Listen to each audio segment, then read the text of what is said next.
Y empiezo con esto. Fuerzas Armadas se mantienen a la espera del decreto ejecutivo para arreciar el combate contra el terrorismo. El COSEPE, dice la noticia que brinda esta mañana el portal web de Diario La Hora, recomendó al presidente emitir con celeridad el instrumento que reclasificará a los grupos delictivos y establecerá el alcance de las operaciones militares. Hasta la tarde de este 1 de mayo, las Fuerzas Armadas y los organismos de seguridad del Estado se mantenían a la espera del decreto ejecutivo que dará forma a la nueva etapa de lucha contra el narcotráfico y los grupos que desarrollan acciones terroristas en el país. Una vez mencionado esto, saludo cordialmente al politólogo y profesor universitario Pablo Medina, justamente en el afán de entender un poco más acerca de este nuevo papel, este nuevo rol que adquieren las Fuerzas Armadas dentro del combate a la inseguridad y la violencia. ¿Cómo entenderlo? Pablo, un gusto saludarlo. Muy buenos días, bienvenido. Muy buenos días y buenos días con todas y todos quienes nos escuchan. En efecto, el Consejo de Seguridad Pública y del Estado la semana pasada emitió una resolución que además desclasificó, que básicamente aborda tres cosas. Uno, el tema de declarar al terrorismo como una amenaza. Dos, el permitir que Fuerzas Armadas utilice fuerza letal. Y tres, el llamar a que todas las instituciones colaboren para enfrentar esta amenaza al Estado. Lo que sorprende es que estas tres cosas antes de la resolución del Consejo ya ocurrían. Es decir, el terrorismo está identificado como una amenaza a la seguridad del Estado desde el 2001, en el primer libro de la Defensa Nacional. En ese entonces el general, me parece Osvaldo Jarrín, fue quien lo dirigió, y ya se determinó el terrorismo como una amenaza.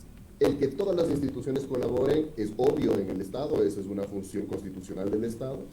Y el que las Fuerzas Armadas puedan utilizar fuerza letal, al igual que la Policía Nacional, está autorizado bajo los estándares internacionales de acuerdo a la nueva ley, a la ley de uso legítimo de la fuerza, que fue hace un año más o menos, fue ya procesada por la Asamblea Nacional. Entonces, digamos que no nos dice absolutamente nada nuevo la resolución del Consejo de Seguridad Pública y del Estado.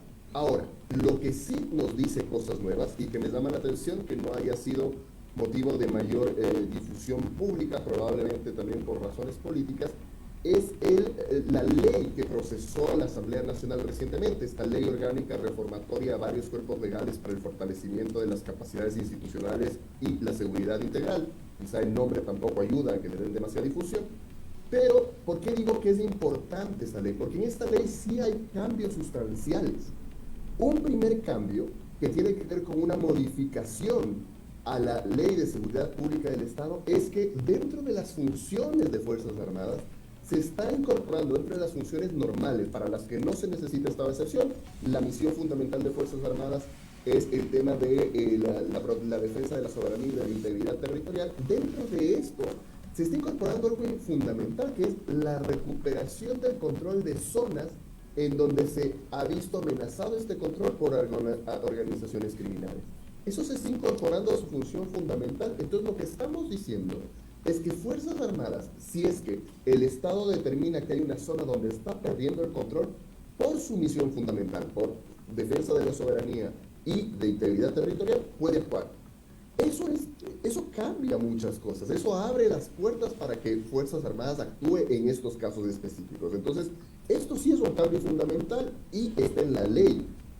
Un segundo elemento que se plantea en esta ley y que también tiene que ver directamente con Fuerzas Armadas es que en los casos de estado de excepción donde se determina esta necesidad de recuperar el control, primero, el presidente puede delegar eso a estas fuerzas de tarea conjunta. Se crea esta figura de fuerza de tarea conjunta que ya se la está utilizando en Esmeraldas, pero que ahora es legal, está amparada por la ley, que es el principio de legalidad. Y además, en esos casos, la Policía Nacional se subordina al comando conjunto. Entonces, por ejemplo, estos dos elementos que sí son fundamentales, que sí cambian ciertas cosas, más bien han pasado un poco por debajo de la alfombra, y la resolución del COSEPE, a la que se le ha dado muchísimo revuelo mediático, en la realidad, en lo concreto, no ha cambiado absolutamente nada. Ok, son las 6 de la mañana con 48 minutos. Nuestro invitado a esta hora, el politólogo Pablo Medina. Estamos de vuelta, son las 6 de la mañana con 51 minutos. Nuestro invitado a esta hora, Pablo Medina, politólogo, profesor universitario estamos abordando el papel de las Fuerzas Armadas en este momento. Pablo, a propósito de la reflexión que usted hacía, reflexión inicial sobre estos dos elementos que entran aquí en juego dentro de la ecuación, y para entender un poco el papel, ese nuevo papel, esa función que está asumiendo las Fuerzas Armadas en el actual momento, ¿está siendo bien informado a los ecuatorianos? Es decir, los ecuatorianos están plenamente conscientes, enterados de cómo entra dentro de la ecuación, como yo, haciendo una suerte de analogía, lo menciono, cómo entra ese papel de coordinación de las Fuerzas Armadas y sobre todo ya en la parte operativa?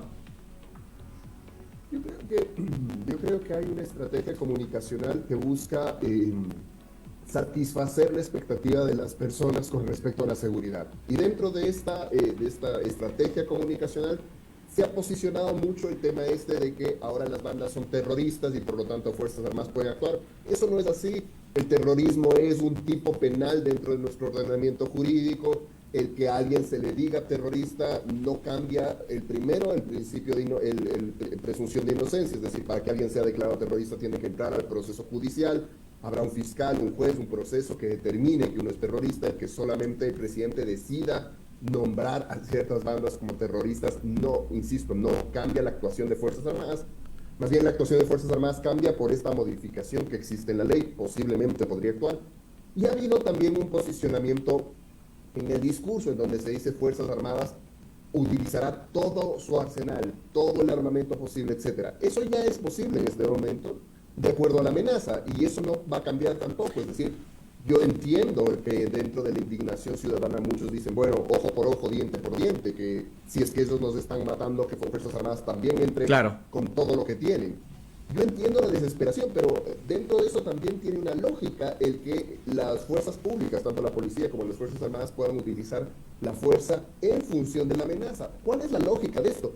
La lógica es reducir los riesgos para los ciudadanos de a pie, porque una guerra campal normalmente tiene víctimas más allá de los combatientes, es decir, si es que Fuerzas Armadas entra con todo su arsenal, con fuerza letal, disparando, podrá pasar que una persona inocente se cruce por ahí y fallezca. Entonces, justamente por este tipo de lógica es que existe una restricción en el uso de la fuerza, porque a diferencia de los delincuentes, a la fuerza pública sí le importa el que ninguna persona salga herida, salvo que sea absolutamente necesario. ¿Qué es absolutamente necesario? Cuando una persona, como un delincuente, está amenazando la vida del servidor público, del militar o del policía, o de otra persona. En ese caso, sí, en efecto, Fuerzas Armadas y Policía Nacional pueden hacer uso de la fuerza letal. Entonces, esta garantía es una garantía para los ciudadanos. Nosotros muchas veces nos desesperamos y decimos, bueno, que entren con todo. El problema es que si entran con todo y alguien se cruzaba por ahí, luego vamos a lamentar muertes de inocentes. Y eso es terrible a nivel estatal. Entonces, insisto, esta lógica, yo creo que obedece más una lógica comunicacional que busca tranquilizar, que busca responder a las expectativas. Y el problema es que no solo se trata de la represión, no solo el encargo está en Fuerzas Armadas, probablemente uno de los pilares fundamentales sobre el que no se está trabajando es el aparato judicial. ¿Por qué? Porque todo hecho de seguridad va a terminar en el aparato judicial. Es decir, si Fuerzas Armadas o Policía Nacional capturan a los líderes de estas bandas terroristas, etcétera, los va a entregar al aparato judicial. Y ahí son los operadores de justicia quienes garantizarán que estas personas sean sentenciadas, cumplan su pena, etcétera. Y en ese aparato, dentro del aparato judicial, dentro de la función judicial, lastimosamente no se está trabajando. Y digo que no se está trabajando porque incluso en la reunión del Consejo de Seguridad Pública del Estado, el presidente de la Judicatura, del Consejo de la Judicatura, es el órgano de gobierno de la función judicial. Y entendamos bien, el órgano de gobierno es el que se encarga, por ejemplo, de la selección y capacitación de jueces y fiscales. Claro. Él no asistió al Consejo. Y es justamente hacia allá iba mi reflexión, es decir, una vez que ha sido superada en algunas oportunidades la capacidad de la Policía Nacional frente a la falta de equipamiento, frente a la falta de personal y una serie de elementos que también entran aquí en juego dentro del actual momento, y es que aparece esta posibilidad de que Fuerzas Armadas actúe de manera más eficiente. Y yo ahí añado un elemento, Pablo, que me parece importante. Ya a Fuerzas Armadas le acaba de suceder hace aproximadamente 10 días, yo diría ya cerca de 2 semanas, cuando la justicia liberó a este ciudadano, alias Elvi, uno de los líderes de los tiguerones en la provincia de Esmeraldas, prácticamente a las 24 horas, y estuvo en las calles de nuevo y seguramente se fue a refugiar en alguna zona recóndita. Es decir, ya las Fuerzas Armadas están también atravesando o viviendo lo que ha vivido la Policía Nacional durante estos meses, que es la falta de una justicia que opere de manera eficiente, oportuna. Ahí yo creo que hay dos reflexiones. La primera, justo la que se acaba de plantear, es decir, Fuerzas Armadas y Policía Nacional hacen el trabajo, capturan al líder de la mafia, capturan a los delincuentes, los someten al aparato judicial, el aparato judicial no funciona, los deja en libertad. Ese es uno de los problemas. El segundo problema que tenemos es qué va a pasar en el momento en el que se judicialice o se hagan las investigaciones previa judicialización de uso de la fuerza. Me explico, ¿qué va a pasar en el momento en el que un militar o un policía tengan que utilizar sus armas, den de baja a un delincuente y se arme la investigación alrededor de cómo se dio de baja ese delincuente? Claro. Si no tenemos fiscales y jueces capacitados en la ley de uso legítimo de la fuerza, probablemente esos policías y miembros de Fuerzas Armadas terminen judicializados. Entonces tenemos dos problemas con el aparato de justicia y no estamos trabajando con ellos. Y en esto hay que pensar además que el Consejo de la Judicatura son 5 miembros, entonces no solo basta trabajar con el presidente, porque resulta que las decisiones se toman por mayoría. Entonces se necesita trabajar con los 5 deberían estar convocados al Consejo de Seguridad Pública del Estado y tener una estrategia en la que digamos, ¿qué vamos a hacer con la justicia? ¿Cuáles son las medidas que nos va a permitir que los jueces y fiscales operen mejor en ambos casos que acabamos de plantear, tanto cuando hay que condenar a un delincuente como cuando hay que investigar el uso de la fuerza? Y eso no está ocurriendo. Entonces, si no tenemos un aparato de justicia, de nada sirve la represión. Entonces, claro, ahí muchas personas piensan, bueno, por eso mismo es que es preferible que les den de baja a los delincuentes a que vayan al aparato de justicia, que no sirve. El problema es que eso de dar de baja a la gente nos convierte en tan delincuentes como los delincuentes. Claro. ¿Por qué? Porque además podemos cometer errores. Hay un principio de inocencia. ¿Qué pasa si es que por ahí pasaba, no sé, pues el repartidor de pizzas y que lo agarraron también y resulta que le dieron de baja porque estaba en el momento equivocado, en la hora equivocada, en el lugar equivocado? Eso es un problema serio para la justicia. Entonces, hay que trabajar con la justicia y si es que el Consejo de la Judicatura no responde, ahí sí la Asamblea Nacional tiene un rol fundamental que es fiscalizarles. La Asamblea Nacional puede montarles un juicio político si es que no están operando. Y eso es necesario, es decir, necesitamos que el Estado empiece a actuar como Estado, más allá de las rencillas entre me cae bien el presidente de la Judicatura, no me llevo con el fiscal general, etc. Pablo, me gustaría, y estamos ya entrando a la parte final, ya se encuentra nuestra siguiente invitada aquí en Majestad Radio. A ver, me gustaría una reflexión suya también respecto a un tema que me parece sumamente importante, a propósito también de este deber ser del Estado, con los ingredientes que usted muy bien ha analizado, que la ley, la participación de la justicia, el sometimiento de la Policía Nacional a las Fuerzas Armadas, etcétera, etcétera.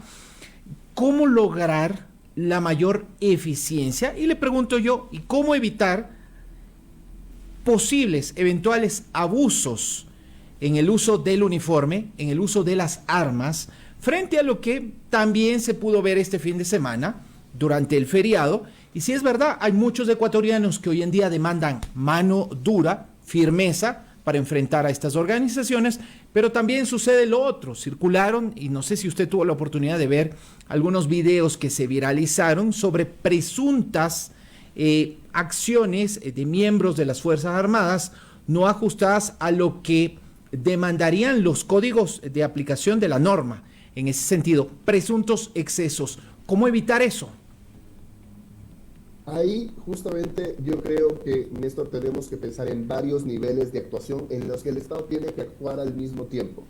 El Estado en esto no puede concentrarse solo en un nivel, tiene que actuar en todos. El primero es el de represión, es decir, el de poder reprimir al delincuente, poder capturar al delincuente, poder devolvernos la paz a los ciudadanos en el día a día. Para eso está Policía y Fuerzas Armadas. El segundo es el trabajo con la justicia para que los delincuentes en efecto sean condenados y para que los abusos en el uso de la fuerza sean investigados justamente con justicia. Y ahí hay otros elementos en los que ya no nos queda tiempo para conversar, pero que son importantes, hay que trabajar en la política, en reformas políticas, porque el sistema político actual es fácilmente cooptable por la delincuencia, entre otras cosas porque es muy fácil poner un candidato a cualquier dignidad en este momento y probablemente sea el siguiente paso de la delincuencia organizada, tomarse la justicia. Esto ya ha pasado en otros países. Y de ahí hay un cuarto elemento fundamental, que es el tema de la prevención, y en la prevención hay que trabajar en dos subniveles. Uno, el tema de la prevención desde lo más básico, espacios públicos, qué posibilidades reales tienen los jóvenes de distraerse, deporte, capacitación, etcétera. La inversión en eso en el mundo ha demostrado ser tremendamente efectiva. Y un nivel más macro, digamos, que es trabajar en lo social. Es decir, mientras no haya trabajo y no haya condiciones de futuro, no haya inversión extranjera o interna, yo no me pondría una tienda en este momento conociendo que me van a pedir vacuna, por ejemplo. Es decir, si es que no hay las condiciones para generar trabajo, emprendimiento, etcétera, es muy fácil para las organizaciones criminales encontrar a quién reclutar, porque hay un montón de población desesperada porque no puede comer, porque no puede llevar el sustento de su familia, o jóvenes que no tienen ningún futuro, que fácilmente ingresan al personal de estas organizaciones. Entonces, esos niveles tienen que tratarse al mismo tiempo, no se pueden descuidar.